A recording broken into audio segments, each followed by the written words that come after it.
Shalom, saudara-saudaraku yang Tuhan Yesus kasih. Kita berjumpa lagi dalam Karisma Menyapa pada pagi hari ini. Kita patut bersyukur bahwa Tuhan boleh menyertai kita semua dan kita boleh ada di tanggal 22 Desember tahun 2021. 3 hari lagi kita akan merayakan hari kelahiran Tuhan Yesus, Tuhan dan Juru Selamat kita, hari Natal di tahun 2021. Begitu cepat hari-hari ini berlalu. Kita baru saja merayakan Natal tahun 2020. Sekarang kita sudah akan merayakan Natal lagi tahun 2021. Tapi masih dalam suasana pandemi COVID-19. Bahkan kita juga diperhadapkan dengan varian baru, Omikron. Tapi tidak usah takut, sebab Immanuel, Tuhan menyertai kita. Allah menyertai kita. Nah, karena itu saudara-saudara,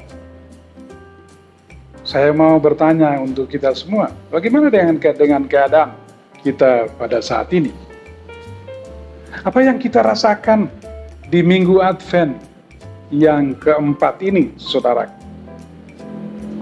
Yang pasti, kita percaya, kita harus akui bahwa Tuhan telah menuntun kita melewati hari-hari yang penuh dengan tantangan dan pergumulan.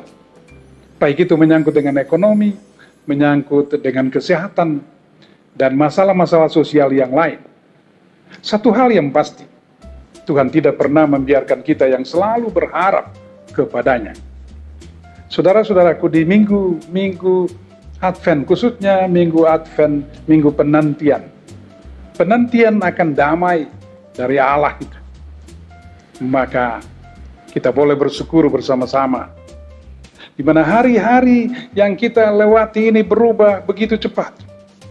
Namun dalam perubahan itu, kasih Tuhan tidak pernah luntur dari kita semua. Warga jemaat GPIB, Karisma, dan umat Kristiani pada umumnya, kita percaya bahwa kasih sayang Tuhan tetap dinyatakan bagi kita semua. Dan karena itu pada kesempatan ini, saudara-saudara, saya mau mengajak kita bahwa setiap kita pasti pernah secara sadar atau tidak sadar memiliki pengalaman iman yang ketika kita pikirkan kembali, kita cuma bisa berkata, kok bisa ya? Kok bisa terjadi hal-hal yang seperti ini ya? Mungkin ada dari kita, mungkin berstatus sebagai seorang janda, berkata, kok bisa ya? Saya dengan kehidupan ekonomi yang pas-pasan, kok bisa anak-anak saya bisa menyelesaikan studi, boleh menyelesaikan sekolah mereka pada waktunya. Padahal kalau dihitung dari kemampuan ekonomi, rasanya tidak mampu. Atau juga mungkin ada bapak ibu yang dalam kehidupan sehari-hari sebagai pengusaha, mempunyai usaha tertentu. Di tengah-tengah pandemi ini mengalami keterpurukan. Tetapi kok bisa bangkit lagi? Bisa kembali pulih gitu. Padahal situasinya memang cukup berat. Saudara-saudaraku, bukankah di tengah-tengah usaha kita dan penyerahan diri kepada Tuhan dalam usaha kita, bukankah kita juga tahu bahwa Tuhan turut bekerja dalam segala hal untuk mendatangkan kebaikan bagi kita sekalian? Tuhan juga tetap menolong kita yang berharap kepadanya. Kita berusaha, tapi Tuhan sendiri yang akan menyertai kita. Kita percaya pada Tuhan bukan berarti masalah tidak ada. Justru dengan kita lebih mendekatkan diri pada Tuhan, Tuhan memampukan kita di tengah-tengah masalah itu. Tuhan menolong kita untuk menghadapi berbagai persoalan. Baik itu menyangkut dengan kesehatan, menyangkut dengan ekonomi. Tuhan menuntun dan menyertai kita sekalian, Saudara-saudaraku yang dikasihi Tuhan, karena itu iman kita bukan iman yang instan. Iman Kristen janganlah merupakan iman yang instan, yang ingin cepat dapat, tapi juga kadang-kadang cepat juga menjadi kecewa, membuat kita menjadi kecewa. Ada orang yang baru pulang dari gereja, merasa menjadi sangat beriman, tapi pada saat dia menghadapi masalah dalam perjalanan hidup kita, dalam perjalanan hidupnya, dia menjadi kecewa dan putus asa.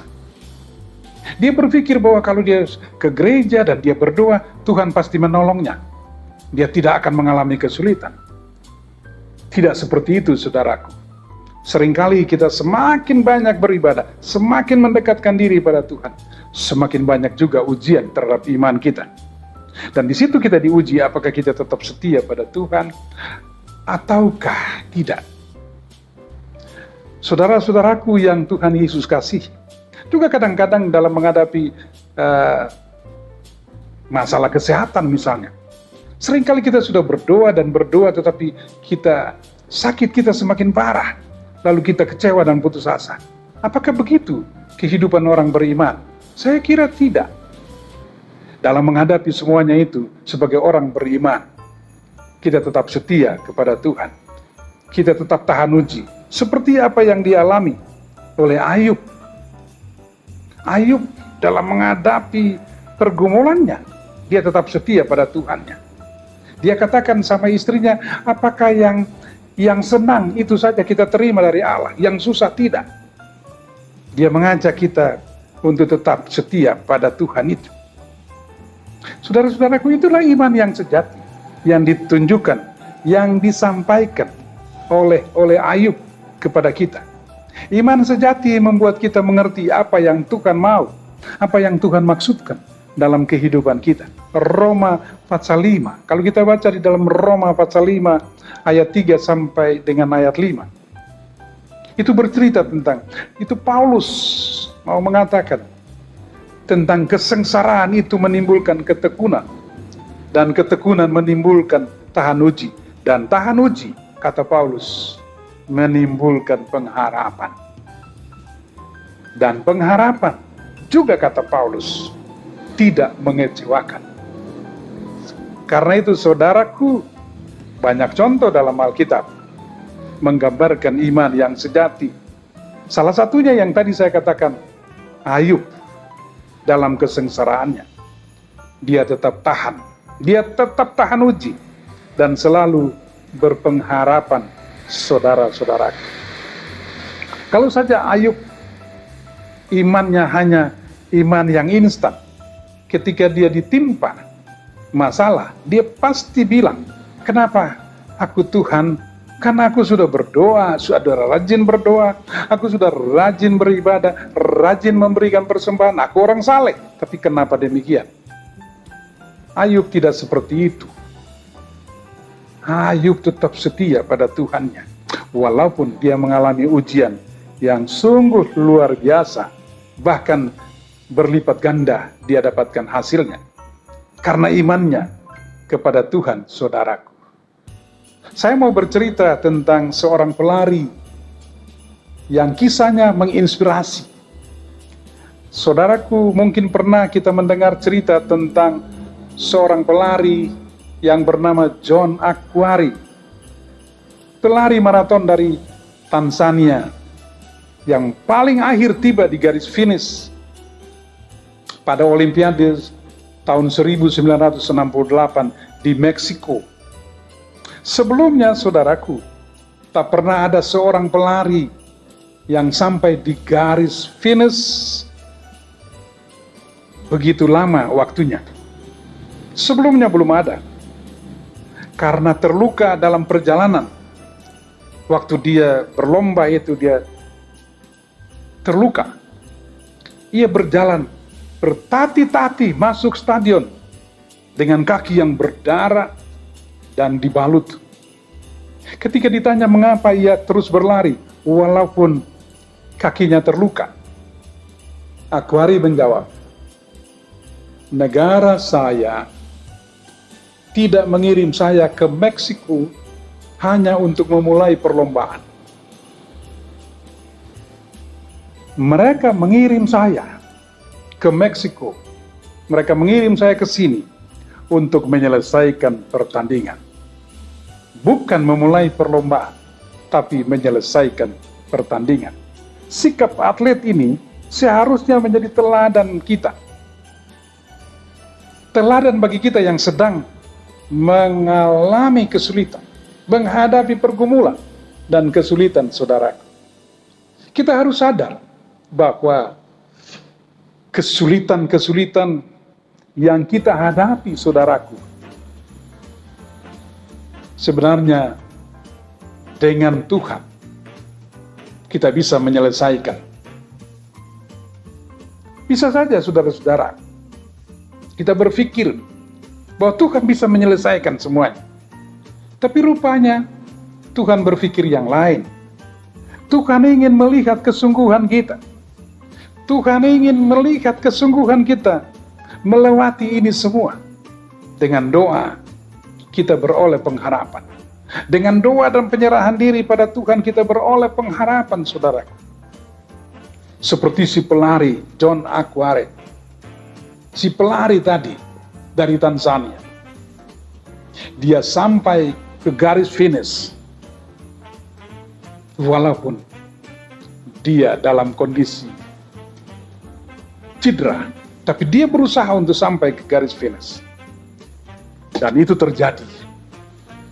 Walaupun membutuhkan waktu yang lama, tapi saudaraku, dia tekun untuk menyelesaikan tugasnya itu. Nah, pagi ini saudara-saudara, mari kita introspeksi diri kita. Apakah kita termasuk orang Kristen yang memiliki iman yang sejati, yang tetap tekun walaupun ada banyak pergumulan, walaupun ada banyak kesulitan? Seperti Ayub, tetap tekun, tetap percaya dan menaruh kepercayaannya sama Tuhan. Begitu juga seperti pelari tadi itu. Dia tetap tekun untuk menyelesaikan tugasnya sampai ke garis finish. Saudara-saudaraku, mari kita jalani hari-hari hidup di minggu Advent yang keempat ini.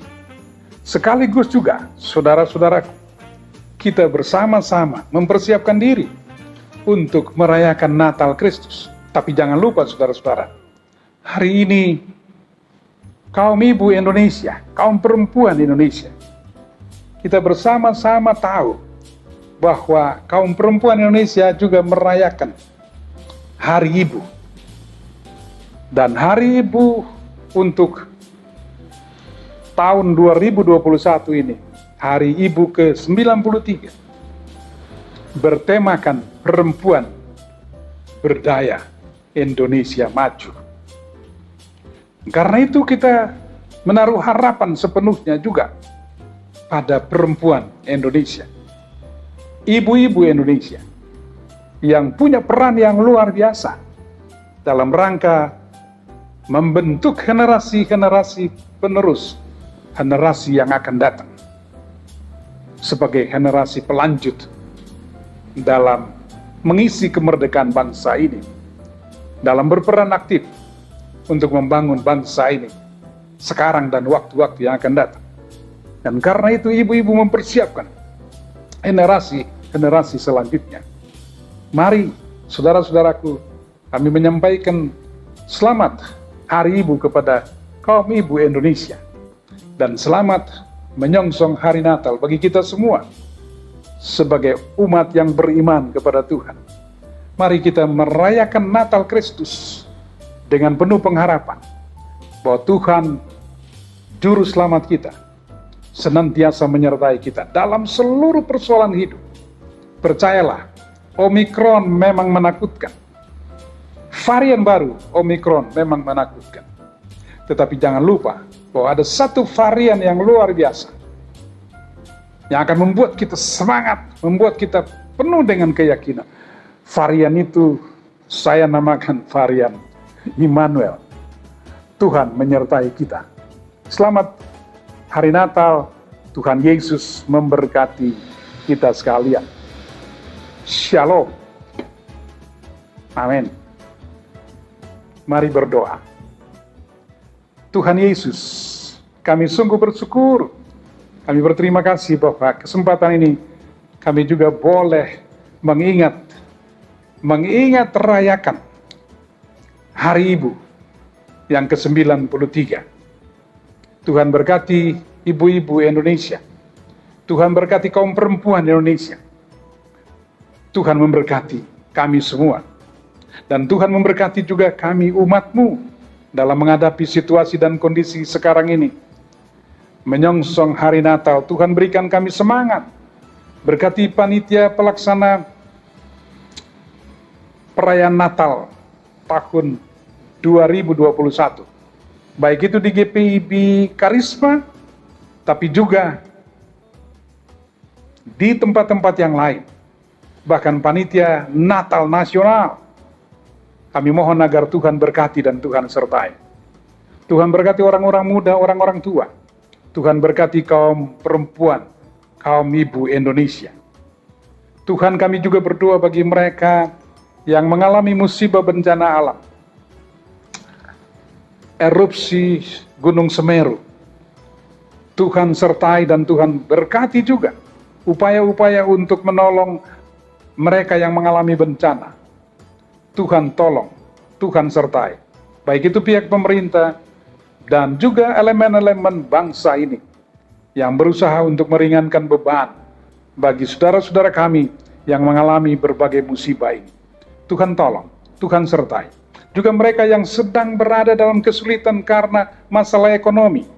Mereka yang berada dalam kesulitan karena masalah sakit penyakit. Kami berdoa agar Tuhan juga sertai dan berkati mereka. Para dokter, para perawat. Kami doakan pemerintah yang berusaha untuk menolong mereka yang mengalami kesulitan. Tuhan juga tolong dan Tuhan sertai. Terima kasih Tuhan. Inilah doa kami. Kiranya Tuhan senantiasa menyertai kami semua. Di dalam nama Tuhan Yesus, Tuhan kami berdoa. Amin.